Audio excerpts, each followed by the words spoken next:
Today on Crush Your Mountain Wellness, I have the privilege of sitting down with a remarkable man, Mr. Nate Wilkins, founder of Ageless Workout, and someone who truly embodies what I like to call the new age of aging. Nate brings decades of experience in leadership, movement education, and community health from his years in parks and recreations. But his journey into longevity coaching didn't just come from the theory, it came from real life. After facing serious wake-up calls involving his heart and prostate health, Nate made a decision that changed everything. He transformed his own lifestyle and created the Ageless Workout method to help others reclaim strength, mobility, and purpose as they grow older. In this conversation, Nate and I explore what it really means to become the CEO of your own health.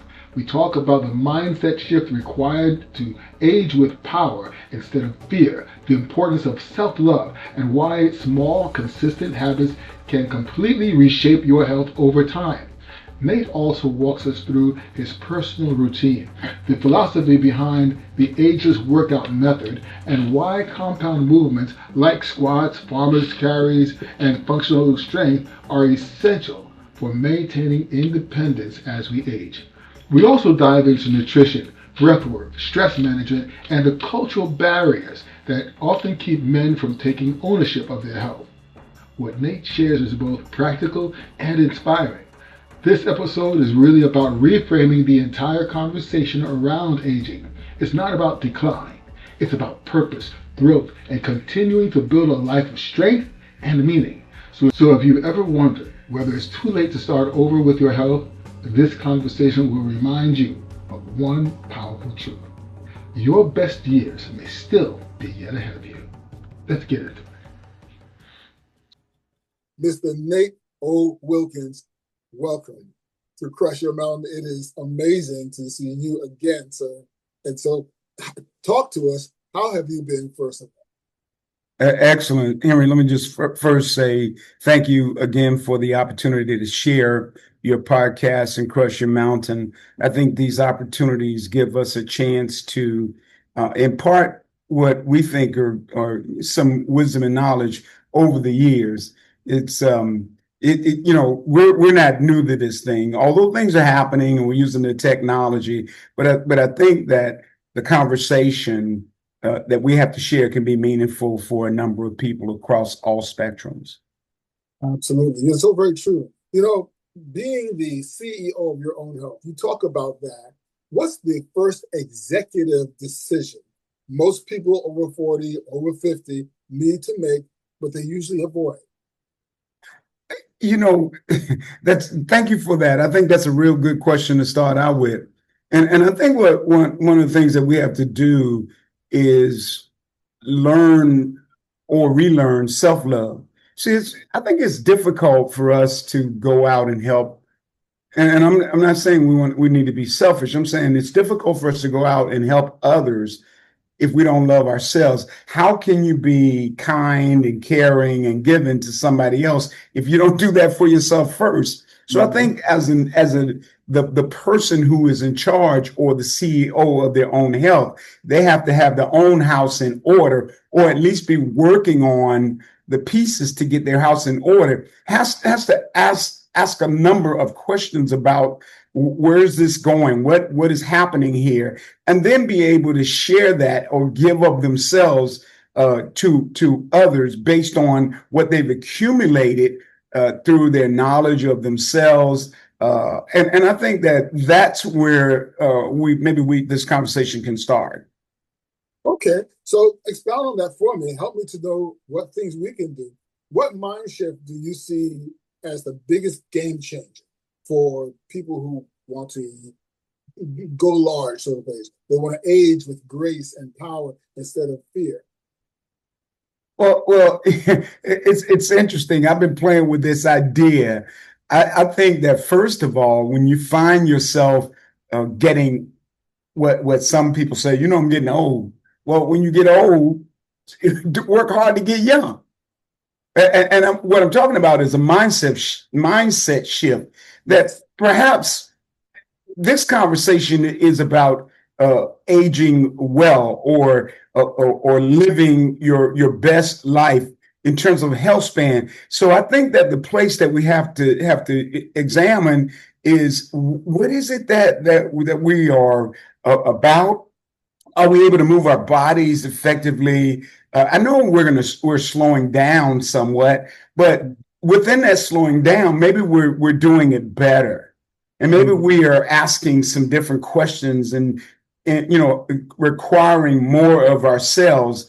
It's not. I guess I'm suggesting, Henry, it's not a time to shrink. It's a time to really look at what's important as we continue to build for the future. I would contend that our best years are still ahead of us, and so we need to move like we know it. I like what you just said, move like you know it, because many times it's just in our movement that conveys a certain message to our brain and our minds. So in moving a certain way, the feedback will result in our feeling a certain way. If we move ourselves slow, if we think a certain way, then we project that. People often talk about the confidence. Well, when the person moves in terms of confidence, they actually, if they move confidently, they project confidence. And if they project confidence, well, then, hey, they'll ultimately have a sense of feeling a confidence. Now, you work with high-performing adults in Miami. What's one surprising habit you've seen that separates people who age well from those who struggle? I'll just suggest to you that the process that and you know this for yourself, many people get involved with this work, whatever they want to call it. They're working out, or they're training, or they have movement or longevity. And in a number of instances, they think that they put a lot of work in and they don't get much out, and so they quit. So what's surprising is that people don't understand that it's a process, that it's an inch by inch, because inch by inch, anything's a cinch. And so if we stretch it out over a period of time, then the gains or what we're looking for will actually be acquired. But we also have to pay attention to our habits. If we sit down too much, that's going to take a toll on the body. So we need to go back to this conversation about movement. If we don't eat the right foods, and I'm not talking about a diet per se, I'm saying that we have to worry about the nutrition as we get older. Are we getting the proper amount of protein? Are we getting the proper amount of fiber and just having a well-rounded diet? Are we sleeping well? Are we resting and recovering? So it makes sense that we need to take a look at the whole package. But in a number of instances, we don't want to do that because we look for a quick fix. Right. So many times what I work with my clients is their nutrition, because many times they're not getting the right amount of antioxidants and other things in their body. So it is about an eating lifestyle, like you said. And yourself, you're an amazing person. Your journey from parks and recreation leadership to becoming a fitness and longevity advocate, that's remarkable. What was the turning point that convinced you to turn a personal health crisis into a lifelong mission to help others age actively? Thanks again. Well, you have some interesting questions. The turning point, and like I would tell you, and I tell anybody, it's when that the Grim Reaper starts to come knocking at the door, and we have to know that the disease process is not an immediate kind of thing, right? It's a slow grind, and we think that this thing happened or that thing happened. And all over periods of time, it was accumulating. And for me, I've had a number of those kinds of things. I had some issues around my heart, and then going in and looking at my prostate. And so these things, while I thought I was doing the right things, I really wasn't. And so the turning point happened to me when I had that first incident with my heart. and then I was overweight and hanging out with all of my friends, eating and doing the kinds of things that I knew was wrong, but it felt good. And so what I'm saying is that you can't serve two masters. Mm. I was doing a little bit of working out, but I was also indulging, not sleeping well, not eating well, associating wrong. See, what I'm saying is that the people you hang out with will either rub off on you Yes. right the right way or rub off on you on the wrong way. And I'm not running anybody down. I'm making judgment. I'm saying that in order for me to have a turning point, I had to decide which side of the road. I couldn't straddle a fence anymore, because it was coming, and the messaging was, I'm coming for you, Nate. So all you got to do is keep on. Eventually, because I've seen so many of my colleagues check out early due to prostate cancer. I can go down the list as it relates to Black men like you and me. I mean, Yes. we have you know what the saying is, right? When everybody else gets a cold, we get pneumonia. Mm-hmm. Yeah. It's funny because, you mentioned association.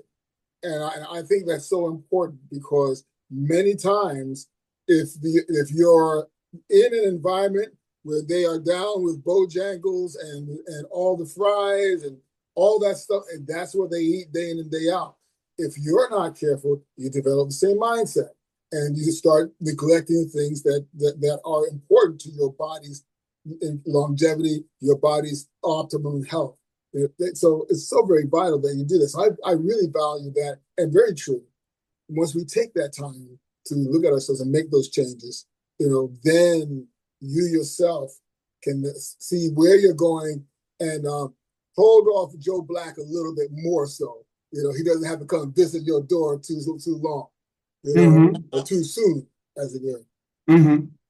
The Ageless Workout Champions, that's a pro-aging mindset. It celebrates as opposed to resisting aging. So how do you help your clients to reframe their relationship with aging, especially those who struggle with the idea of growing older? So first of all, it starts with you, right? You have to reframe that conversation with yourself. And let me be clear. Not every day do I jump up out of the bed at 4 or 4:30 or 5 talking about I'm ready to go. But more times than not, that's where I am, because again, looking to prepare myself, because I want to be around. I want to leave a legacy about. And so in order for me to do that, I have to work on every aspect of myself. And so I would hold myself up as a sort of a leader, and allow them to see where I'm going, and I want to help them find their own direction and help celebrate them wherever they are. A lot of us think that it's it is about looking good. And I'm saying it's really about how do you feel and how do you present when you walk into a room, right? Because aging can show in different ways: a shuffling, your shoulders bent over, and then people are pushing you to a side. But if you walk into a room and you're in fairly decent shape, you look like you still care about yourself. You put yourself in situations that make you grow. And that piece to me is what I'm attempting to do when I share my journey or encourage other people to be a part of that. That's how I think that works. That's very cool. So you're working with them to shift their mindset and look at things different way. Now, you mentioned that you don't feel like getting up all the time and just jumping out of bed early in the morning, but you're known for starting your day before sunrise. What does your morning routine look like? And how has it evolved over the years? Well, some of us struggle with getting up early, but a lot of us have to get up for other reasons, work or whatever the case may be.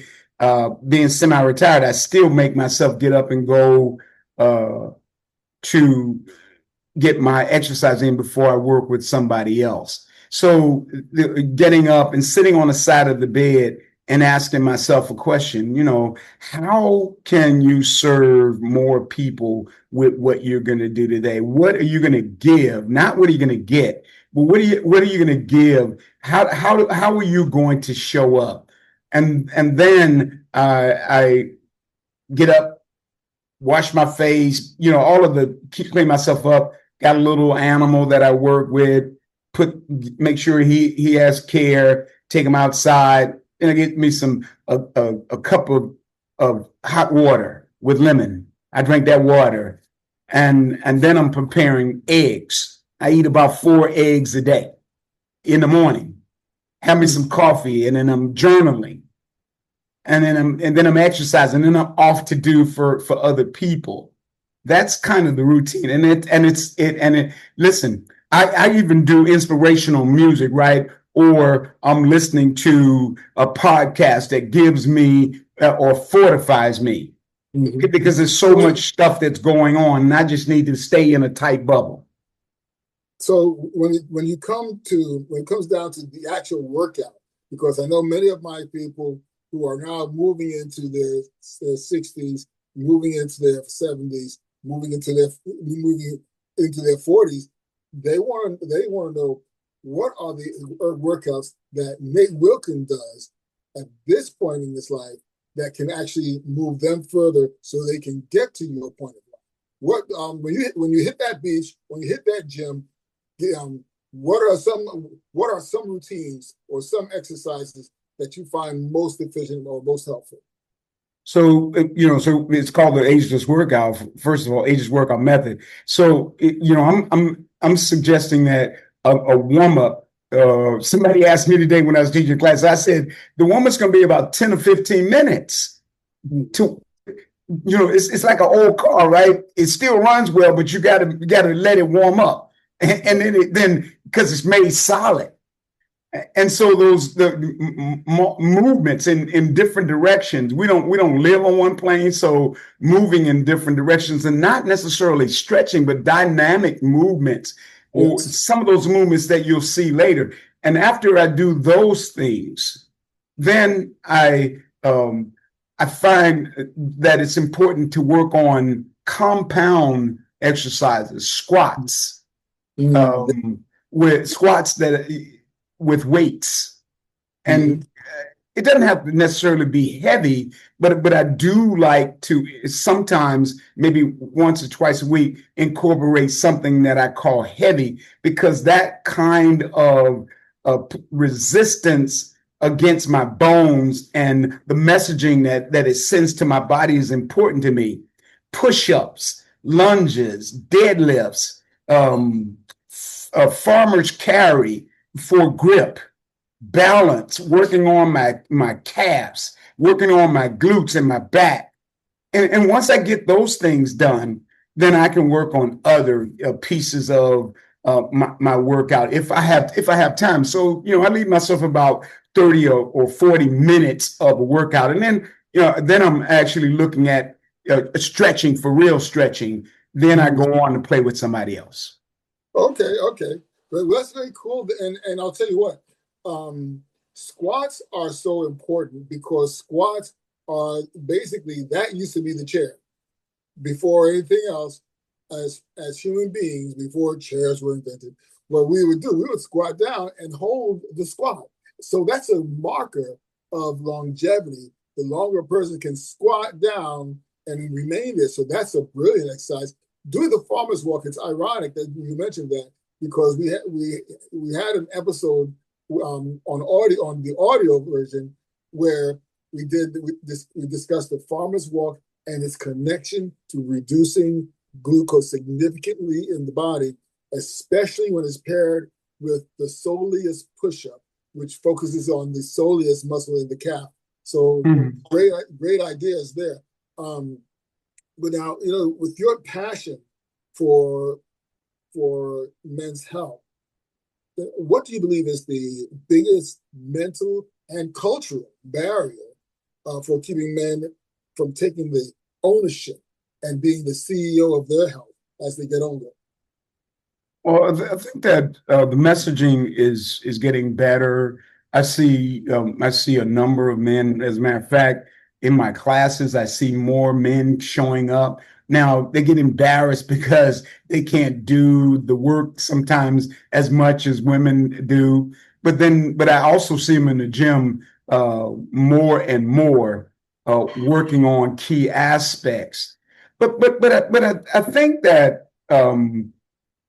We have some I think we have some issues around ego or maybe lack of knowledge about the importance of this work that we're doing. It's not about so much the vanity muscles, the chest and the arms, as it is about, and you talked about squats, the glutes, so the glutes, the quadriceps, you know, the hamstrings, the calves, all those things help us get up and down. So what I'm talking about is independence. I don't want to be sitting somewhere in a chair that I can't get out of, and somebody has to come and wipe my mouth because my legs are weak. So so I see a lot of us moving in that direction, but more times than not, it's those vanity muscles because we're still trying to look good. We're still trying to, let's be honest, we still want attention, and sometimes we think that's what women look at first. But we know for a fact that they're looking at the whole thing, and they're looking at how you take care of yourself. That is true. That is very true.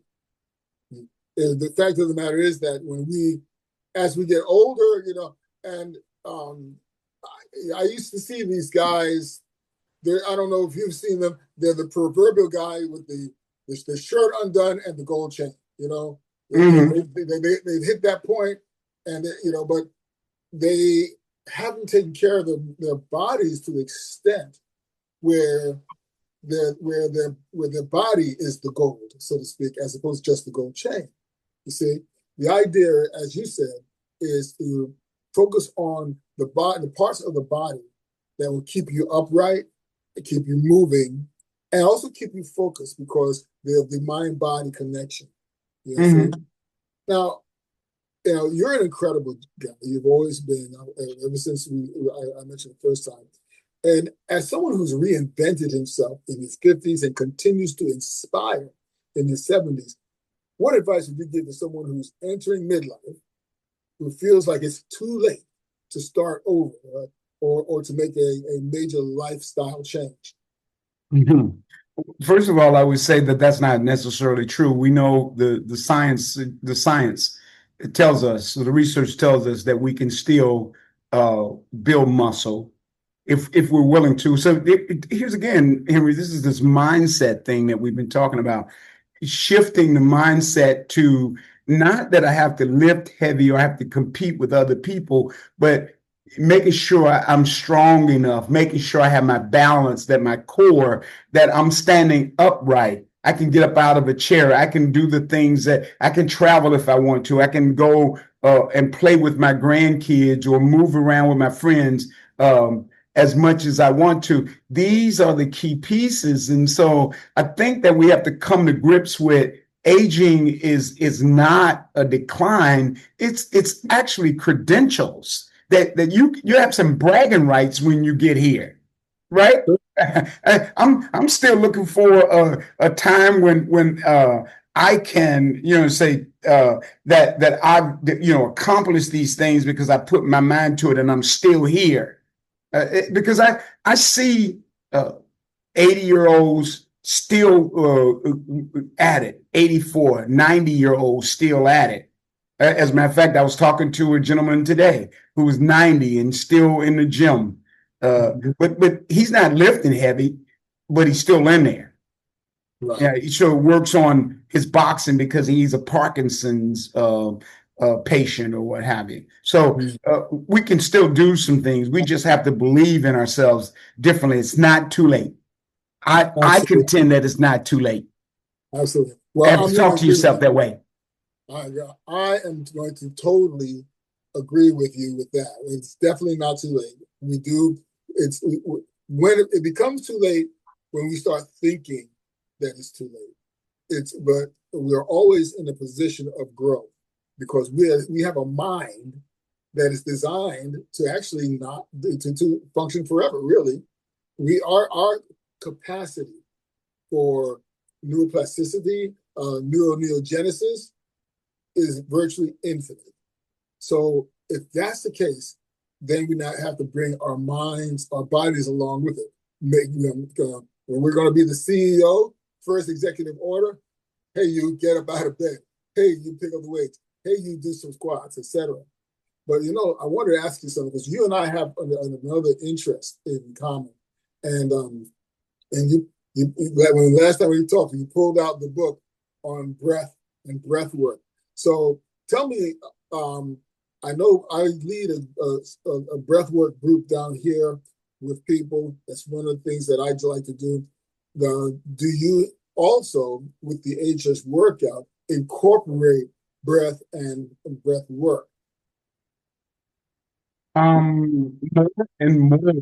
Not only do I incorporate it with the Ageless Workout, but again, I'm working on it for myself to be able to use my body differently.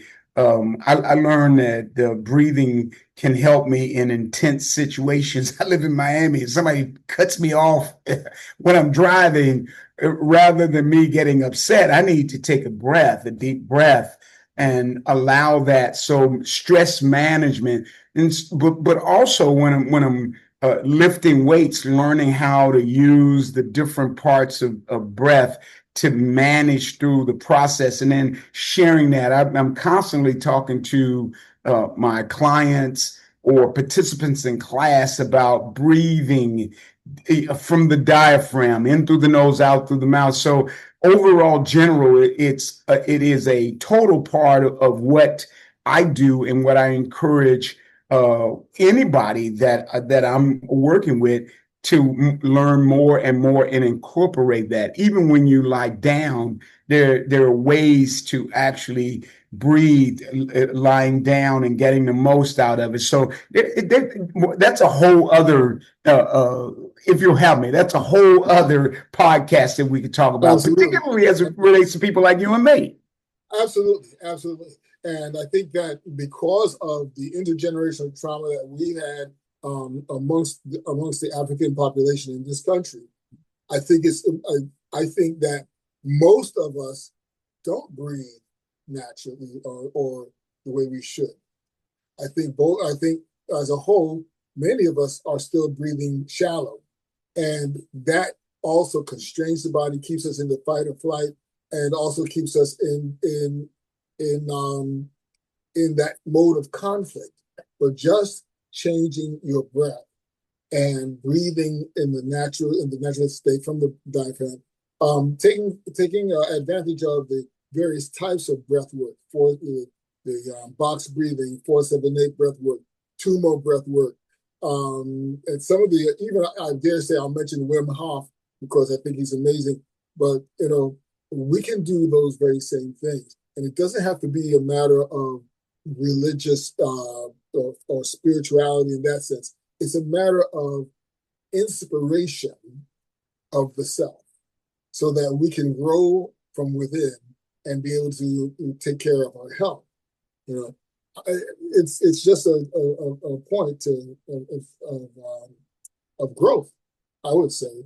But sir, I'll tell you what, it's always amazing to have you with us, and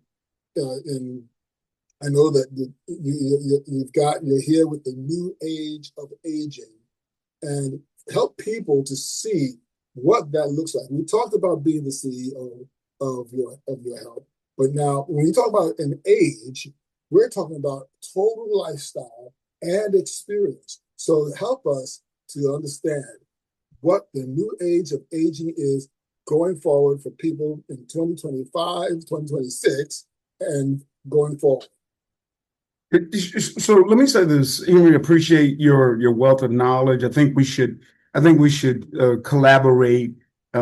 You and me and a number of other people put together a webinar or some kind of conference that actually talks about these types of things at a different level, maybe even virtually, so we can impart more information to people who need it. So that being said, the new age of aging in in our minds is this what we talked about is the mindset shift, thinking about yourself differently, even though you may be struggling and not able to do the same things that you used to do. But by God, you can take that wisdom and knowledge and be open to learning and new possibilities, looking at technology and how technology can be applied uh, in terms of getting more information and allowing you to accomplish what it is that you want to accomplish. It is about fighting ageism, not only ageism among those who think you're too old, but also among people like you and me. That it's like we said, is it too late? No, it's not too late. Let me help you show you the way that you can get your body moving and that you can actually expand your thought process and your brain can function better. I mean, there are things that we can do. So what we're talking about here is you got to find purpose. You got to have some passion about what you're doing. And then we want to make sure that we still can get paid for what we're doing. That's important too. Yes, and so when you talk about the new age of aging, it is looking at life and saying, I'm going to use myself up. And some people won't do that. But that's what we're talking about, is getting the most out of you, finding the most that you can and being happy about that and taking a good night's sleep and said, put that one in the book. I got that done. Well, you know, you're mentioning that, and there are a number of things that are happening on the horizon when it comes to nutrition and health and just bringing people together all the way around. Myself, I'm working with a company also. I'll be partnering with a company also called Get Healthy USA. And what's really interesting about them is there is a device that actually helps individuals to see the level of antioxidants in their body. Now, that is a game changer for people who are trying to avoid getting cancer, improving their nutrition, improving their health, having a true balanced eating lifestyle. That's a game changer. So that's one of the things that I'm going to be working with and bringing in. But more importantly, when it comes to helping individuals, just like you said, people need to know. And getting individuals together to share this knowledge is a wonderful opportunity for so many individuals. So yeah, I'd love to get a chance to get with you on that. We ran into a few very strange snags the last time we tried to get together, but we'll see how things develop going forward. I don't know, it just seems that strange snags have been happening for the past few months now. You know, I hit my first deer. We've been living in North Carolina, my wife and I, since 1998, and I'm only now hitting my first deer, and I mean, I hit that bad boy too. You know, so damage your car? Yeah, I'll get it back in a month. Okay. Yeah, but you're safe. That's what's interesting. Yes, sir. I'm still doing my push-ups every morning, so I'm okay. But the idea is that stuff happens, and that's what the mountain is all about. Okay, and being able to crush through it and move forward from it.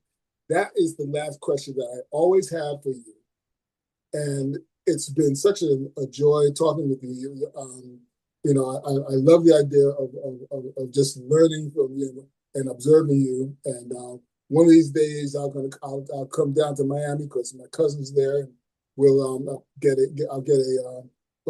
get a chance to work out with you, and you'll put me through the paces.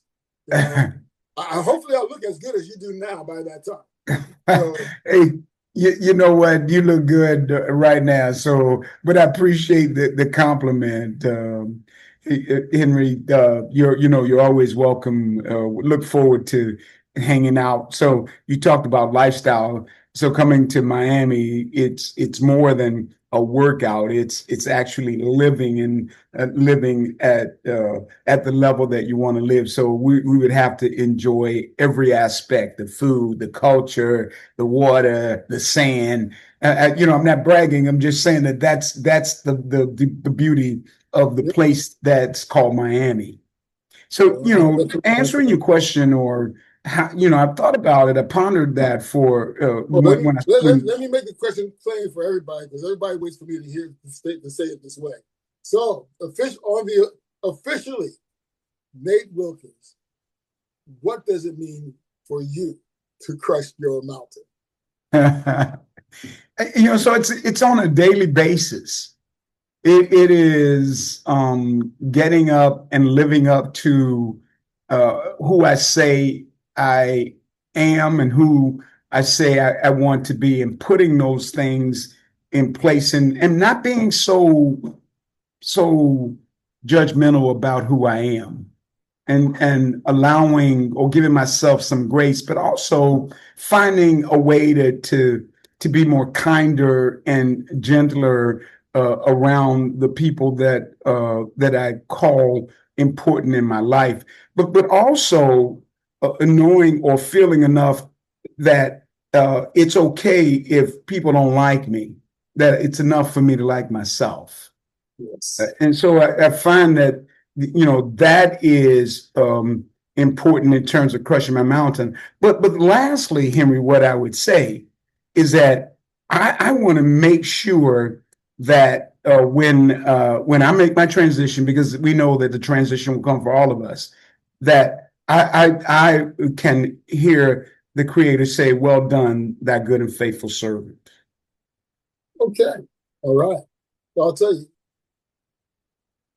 that would be an amazing thing for all of us to reach that point of acceptance and reach that point where we are standing in grace. The scriptures refer to a point in time where, excuse me, the scriptures refer to a point in time where death would be no more, neither mourning nor outcry nor pain be anymore. And it's bringing humanity back to where humanity began. And so, what a wonderful opportunity it would be for any of us to reach a point, not just crushing our mountain on this side of our living, but being able to live through it, to come to the other side and live a life of absolute health, wellness, and aging. We would age like the Ancient of Days. We would live as long as the Almighty lives. And see, that's a wonderful opportunity that anyone has. But I want to thank everyone, of course, for being here today. And if you really appreciate this information, and if you don't appreciate me, you've got to appreciate Mr. Nate. You've got to appreciate him. So hit the like button, give us some comments. Tell us about your ageless mentality. Tell us about what you do to keep from meeting the man in the hood, so to speak. Tell us what you do to make life better for yourself and for those around you. And with that said, as I always tell everybody at this time, thanks for being with us. Don't just climb your mountain, crush through it. We'll see you next time. Nate, thanks again.